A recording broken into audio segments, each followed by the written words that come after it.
One of the most awe-inspiring sights of my childhood was the presence of a rainbow across the rolling hills of my native county. My mama and my papa Largen would tell me about leprechauns and gold and all that mess, and I knew that they were full of it.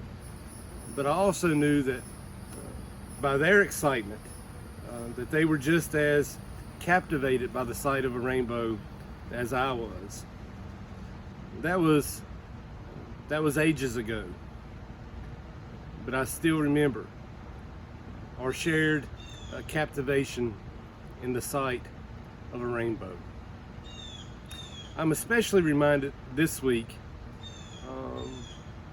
or this past week, because I've witnessed more than one rainbow in the sky these past several days.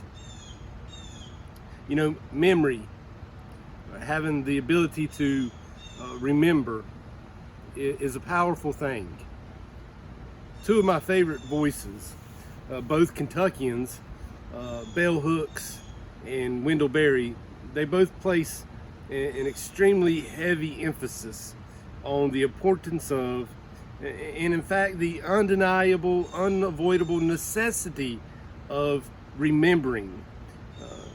And remembering as a vital part of knowing who we are as individuals, as families, and as community.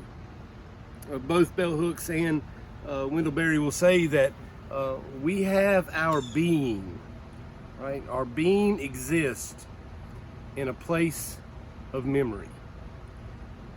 Hooks says that we chart our lives by everything that we remember, from the mundane moments to the majestic.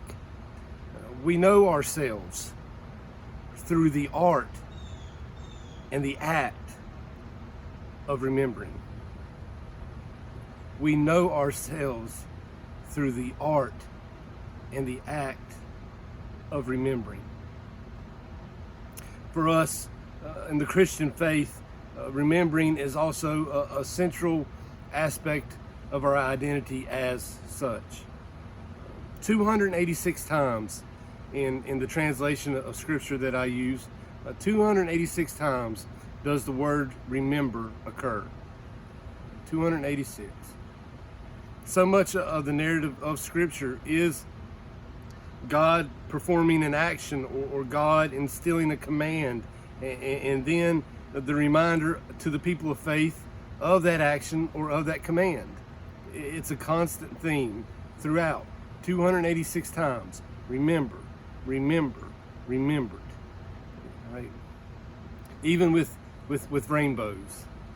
Even with rainbows. God says that when I see a rainbow in my majestic sky, I will remember my covenant with you, not to cover the earth in a flood again.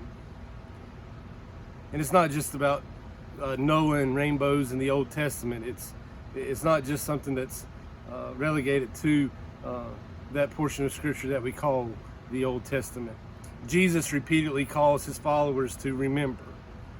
And then his followers, after Jesus' resurrection, his followers call others to remember.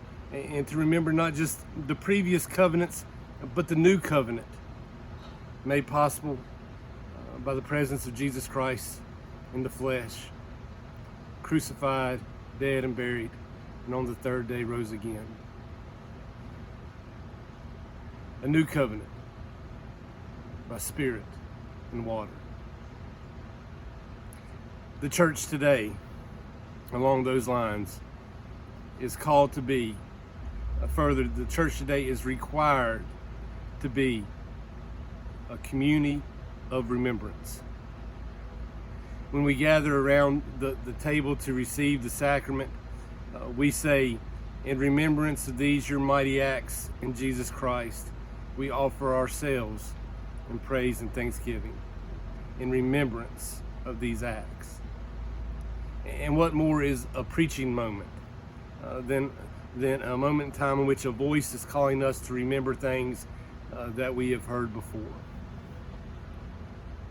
Our sacraments, our worship, our communal life together The life of faith is one that is dependent upon remembering. So I ask you now, do you remember life before COVID-19?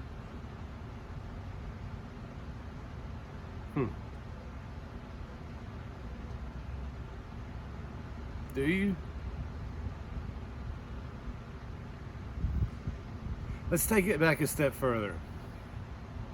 Do you remember all of God's promises? These promises that you've been reminded of through rainbows and sacraments and preaching and teaching and the love of community. Do you remember those promises? You know, this pandemic will be an experience that we will never forget. The memory of it will shape us. The memory of it will form us and those who follow us for generations to come. But here's the thing. Our experiences with pandemics and other tragedies, other disastrous occurrences in life, they do not have to be the fundamental and most formational part of our identity. That is, so long as we do not suffer from some form of selective amnesia. First and foremost, Scripture tells us that we are the children of God, made in the image of God, and in a covenantal relationship with the God who is in the thick of all things, good and bad. A God who promises that when all is said and done, all will be made right. Don't forget it.